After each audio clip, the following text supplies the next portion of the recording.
Selamat datang di Pitutur Channel, saudara-saudara. Tahukah saudara apa yang terjadi setelah perang Harmagedon? Suatu perang untuk mengakhiri pemerintahan antikris pada saat masa tribulensi atau sengsara besar. Apa yang terjadi di dalam diri iblis? Di dalam kitab Wahyu 20 ayat 1 sampai 3, di situ diceritakan bahwa antikris dirantai dan dimasukkan di lubang tak terduga.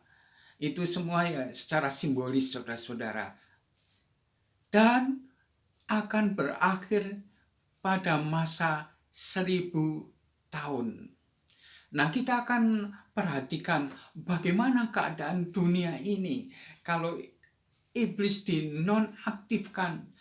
Dunia ini tidak dipengaruhi oleh kuasa iblis, saudara-saudara.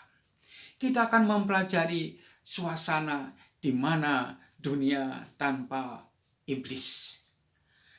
Para nabi dalam perjanjian lama telah menubuatkan apa yang terjadi di dalam kerajaan 1000 tahun. Saudara-saudara, Nabi Mika di dalam Mika 4 ayat 3, di situ kita akan baca, ia akan menjadi hakim antara bangsa-bangsa dan akan menjadi wasit bagi suku-suku bangsa yang besar sampai ke tempat yang jauh. Mereka akan menempa pedang-pedangnya menjadi mata bacak dan tombak-tombaknya menjadi pisau pemangkas. Bangsa tidak akan lagi mengangkat pedang terhadap bangsa dan mereka tidak akan lagi belajar berperang. Jadi di dalam masa 1000 tahun itu, saudara-saudara, keadaan damai. Dilukiskan bagaimana pada waktu zaman Nabi Mika itu alat perang itu tombak dan pedang dan seterusnya, saudara-saudara. Itu telah ditempa, dirubah alat-alat perang menjadi alat-alat pertanian untuk kebaikan. Jadi pada masa dunia ini iblis dinonaktifkan, akan ada perdamaian ke seluruh bumi ini, saudara-saudara. Sehingga tidak lagi ada perang.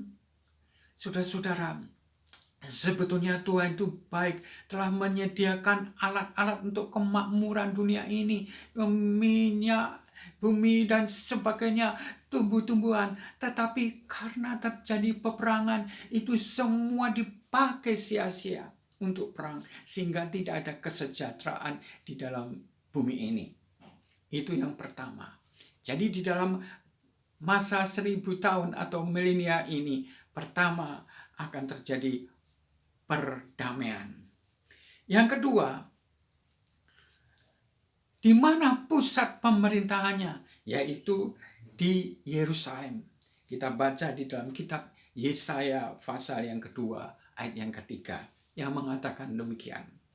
Banyak orang akan datang dan berkata, mari kita naik ke gunung Tuhan, ke kediaman Allah Yakub, supaya ia mengajarkan jalan-jalannya kepada kita, sehingga kita akan berjalan di jalan-jalannya. Sebab hukum akan keluar dari Sion dan firman Tuhan dari Yerusalem. Dalam kerajaan 1000 tahun atau milenia ini, pusatnya adalah di Yerusalem atau Sion, saudara-saudara. Semua pengajaran-pengajaran itu begitu baik. Tidak ada lagi pengajaran-pengajaran yang membenci samanya. Semuanya itu karena ada di bawah pemerintah pusat, yaitu di Sion atau Yerusalem. Juga dikatakan di dalam, selain di dalam Yesaya pasal 2, juga di dalam Yesaya 60 ayat 3-8 yang dikatakan demikian. Bangsa-bangsa berduyun-duyun datang kepada terangmu, dan raja-raja kepada cahaya yang terbit bagimu. Angkatlah mukamu dan lihatlah sekeliling. Mereka semua datang berhimpun kepadamu. Anak-anakmu laki-laki datang dari jauh, dan anak-anakmu perempuan digendong. Pada waktu itu engkau akan heran melihat dan berseri-seri, karena akan tercengang dan akan berbesar hati, sebab kelimpahan dari seberang laut akan beralih kepadamu, dan kerajaan bangsa-bangsa akan datang kepadamu. Sejumlah besar unta akan menutupi daerahmu, unta-unta muda dari Midian dan Eva. Mereka semua datang dari Seba, akan membawa emas dan kemenyan, serta memberitakan perbuatan maksud Tuhan. Segala binatang domba Kedar akan berhimpun kepadamu. Domba-domba jantan Nebayot akan tersedia untuk ibadahmu. Semuanya akan dipersembahkan di atas mezbahmu.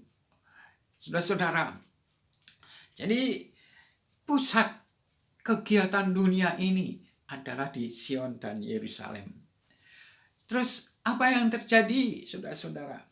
Di dalam diri makhluk Tuhan akan terjadi perubahan karakter ciptaannya, di mana setelah dunia ini terkutuk karena dosa, ada suatu perubahan karakter, baik di dalam diri manusia, di dalam diri ciptaannya yang lain, binatang, bahkan tumbuh-tumbuhan pun berubah, saudara-saudara, karena terkutuk. Tidak ada lagi ya seperti dulu. Kalau dulu itu nggak ada binatang makan binatang, manusia makan daging binatang, nggak ada. Apa yang terjadi telah dinubuatkan juga oleh Nabi Yesaya di dalam Yesaya 11 ayat yang ke-6 sampai 9 dikatakan demikian. Serigala akan tinggal bersama domba, macan tutul akan berbaring bersama anak kambing. Anak sapi, singa muda, dan anak-anak binatang akan bermain bersama-sama. Dan seorang anak kecil akan memimpin mereka. Sapi dan beruang akan merumput bersama. Anak-anak mereka akan berbaring bersama, dan singa akan memakan jerami seperti sapi. Anak yang masih menyusu akan bermain di dekat lubang ular kobra. Dan anak-anak sedang disapi dan mengulurkan tangannya ke sarang ular yang berbisa. Mereka tak akan menyakiti ataupun merusak di seluruh gunung. Di seluruh gunungku yang kudus, karena bumi akan penuh dengan pengetahuan akan Tuhan. Seperti air yang menutup dasar laut. Luar biasa. Akan terjadi perubahan karakter dalam ciptaannya, dalam diri manusia, di dalam diri binatang, di dalam tumbuh-tumbuhan pun. Dulu karena dosa, mawar itu berduri. Tapi kita melihat nanti akan terjadi sesuatu yang luar biasa indahnya, saudara-saudara. Itu yang ketiga. Jadi selanjutnya yang keempat dikatakan demikian. Untuk menebus segala ciptaannya. Jadi kerajaan milenial salah satu tujuannya juga untuk menebus ciptaannya. Itu terdapat di dalam kitab Roma 8 ayat 19 sampai 21 dikatakan demikian, saudara-saudara. Sebab dengan sangat rindu seluruh makhluk menantikan saat anak-anak Allah dinyatakan. Karena seluruh makhluk telah ditaklukkan kepada kesia-siaan, bukan oleh kehendaknya sendiri, tetapi oleh kehendak Dia yang telah menaklukkannya. tetapi dalam pengharapan, karena makhluk itu sendiri juga akan dimerdekakan dari perbudakan kebinasaan dan masuk ke dalam kemerdekaan kemuliaan anak-anak Allah. Sebab kita tahu bahwa sampai sekarang segala makhluk bersama-sama mengeluh dan sama-sama merasa sakit bersalin. Ternyata kerajaan 1000 tahun itu juga dinantikan oleh makhluk yang lain yang tadinya mengerang ya karena dosa.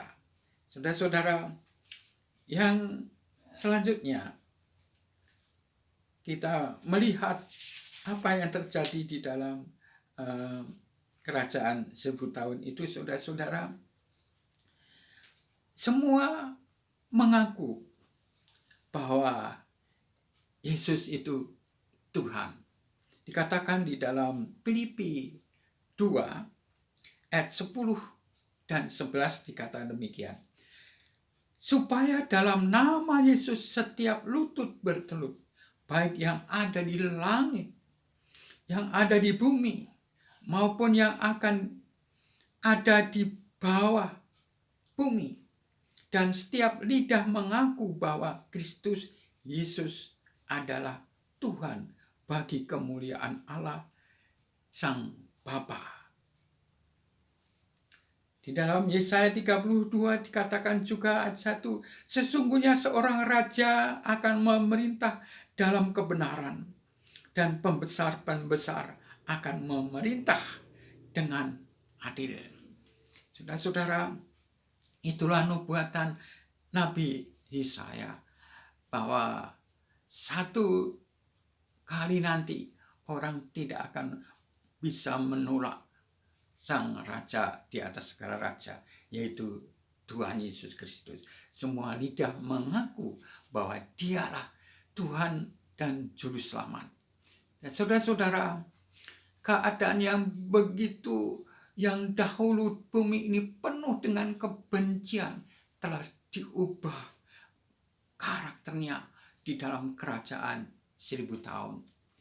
Ada kemakmuran, semuanya berpusat kepada Sion atau Yerusalem. Semua hadiah-hadiah untuk persembahan kepada Tuhan sendiri.